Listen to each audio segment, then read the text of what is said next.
Atėjome tokį turgelį, čia visokio maisto yra, bet čia standartiškai kažkokios uogos, kokteiliai, samosa, takos ir taip toliau, kebabai. Ir tokie va labai visas aplinkui yra zapikantė. Tai čia tokie sumuštiniai su visokiausiais įdarais, standartiškai jie daromi visi su grybais ir papildomai dar kažką gali įdėti. Va, atrodo, jie tokie kaip žmonės valgo. Visokiausiai chicken nuggetsai ir taip toliau. Tokie zapikankiai, va taip atrodo jie. Su visokiausiais įdarais. Ledai. Nu, ir visas tas fast foodas. O vaikas užsakė kažkokį tako, tokius didelis, 6 eurai, sako, kainavo. Čia mūsų, va. Su sūriu, bekonu, skanienė. Kvepia labai skaniai.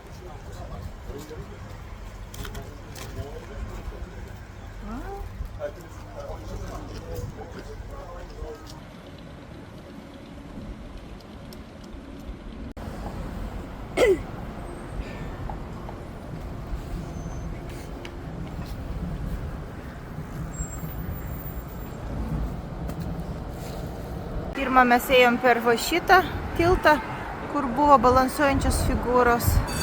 Ir dabar mes grįžtam per šitą tokį geležinį mėlyną tiltą.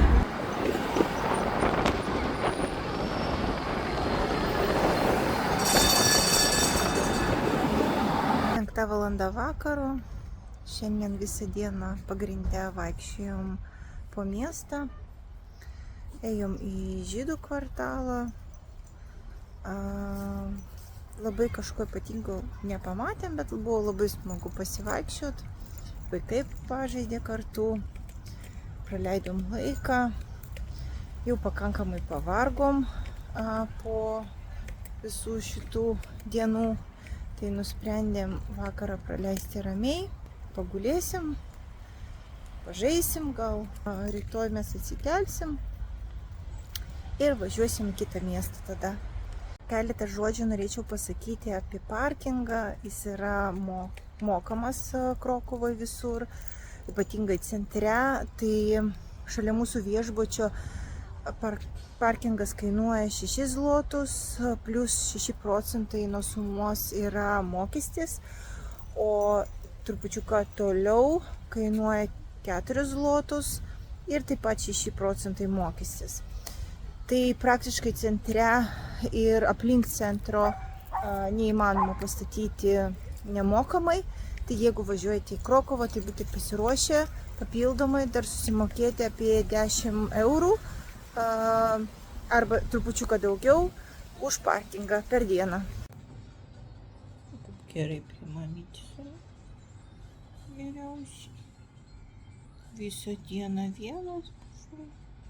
Liūdna buvo, ne? Palieka tave vieną mažiuką. Kaip gerai prie mamytės dabar.